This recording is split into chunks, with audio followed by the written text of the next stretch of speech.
Blazers locked up the 8th seed last night. Portland will now face Ja Morant and the Grizzlies in a play-in matchup to advance and face the top-seeded Lakers. As the 8th seed, the Blazers will only need to win once against the Grizzlies, while Memphis would need 2 wins in a row to take down Portland. And according to Fox Bet, the Grizzlies enter the weekend as significant underdogs. So, Shannon, what shot do you give Memphis? Skip, I believe they can get a game. You do? I don't believe they can beat them twice. Now, I would feel more comfortable if Jaren Jackson, the talented second-year player, if he was still there. But they got great production yesterday. I'm looking at Valanciunas. They had 2 guys with triple-doubles. Valanciunas had a 36, 19, and 12 triple. What? Yeah, 36, 19, and 12 triple. That's like a Jokic game. Yes. Now, there was no Giannis. Obviously. Right. And Ja had a triple-double where he had 12, 13, and 10. So, Skip, that talent, and Brooks, I think, had a monster. They had 31 points. Skip, I believe they could possibly win a game. But the way Dame's playing, Skip, dude's having 51 in his last 3 games. It's going to take a Herculean effort. And Ja hadn't shot the ball well the last 3 games.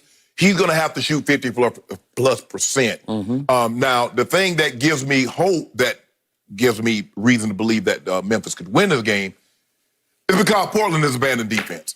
They say our offense is our defense. What we're going to try to do, Skip, is get to 130. Try to get to 130, 140. Can you get to that? Because we can. We believe we can. Yep. We believe we can get Dame going to get us 40. CJ will give us 20. Melo will chip in with 15. Nurkic will give us a couple of points. Trent Jr. can give us somewhere between 15 and 20. We believe we can get to 130. Can you do that? Because if you can't beat us.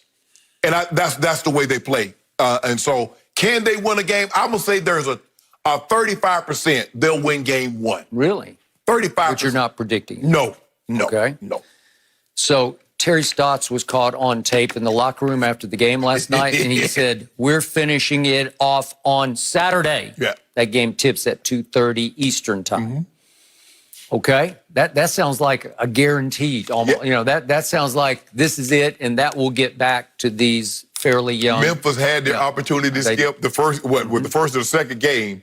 They had them down, and they let them get back in the ball game. Because if they win that game, they're playing Phoenix with an opportunity to be the 8th seed, and they win 1 game, and they're in the playoffs. Okay, so Memphis has 1 chance and 1 chance only. Dame has not been Dame Dollar against them this year. In the 2 games, one was in Memphis, obviously, and then they had the very first game out of the box on July 31st, the restart in the bubble. And at Memphis, Damian just scored 20, and he was 2 of 7 from 3, which is not his MO. That's not what usually happens. In the July 31st game, which went all the way to overtime, and the final score was 140 to 135. To your point, that's how they're going to play. In that game, he went 2 of 9 from 3. So he's 2 of 7 and 2 of 9. That cannot happen, or they're going to get in trouble on Saturday. He can't go for 2 for 9. Nah. And in the 4th quarter of that game, and remember, they were down 9 with 5:56 left, and they roared back. But he was not the driving force that night. I don't even know. It might have been a day game for all I know. I can't remember. But the point was, in the 4th quarter of that game, Damian, who became the bubble MVP, obviously, went 1 for 4 and 0 for 2 from 3. He was not the guy that night or whatever day. But who was? Carmelo went crazy.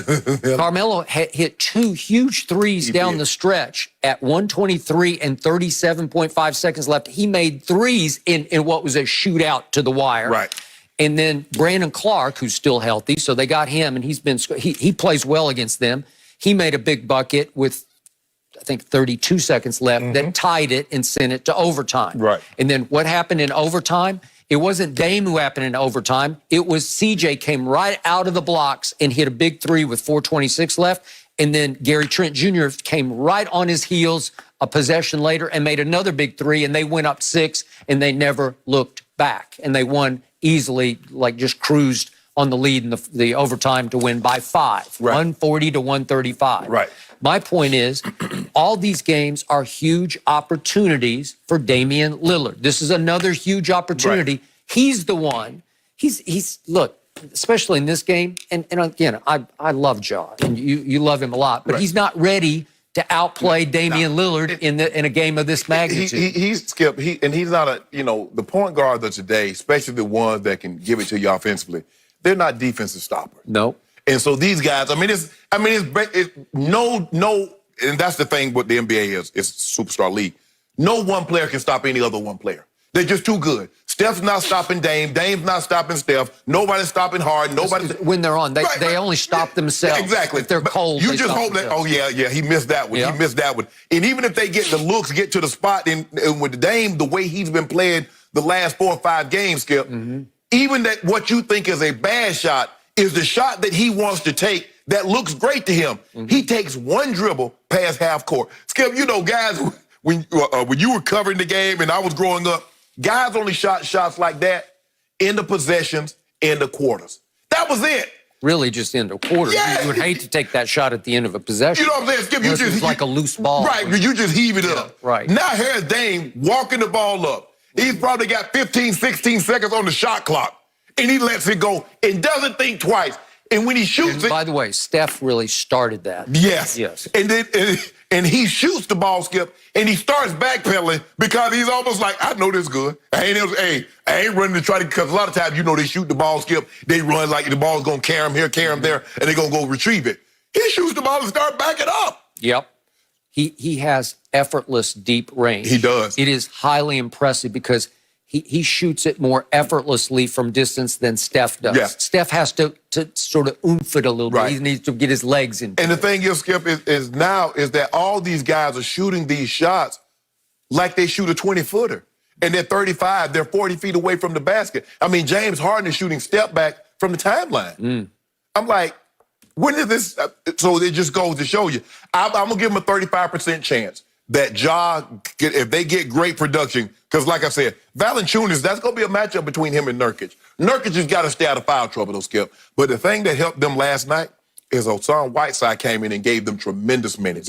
He gave them great second chance points. He blocked some shots because there are situations where they got the ball and tried to go back up and he swatted it away. So he gave them 19 points off the bench because Nurkic was in foul trouble. Carmelo was in foul trouble. But I just don't think Memphis has enough firepower. I don't want to sell them short because I didn't think they would make it because I thought they were dead to right because they had lost like 3 or 4 games in a row, Skip, and I was like, there's no way they're going to hold on.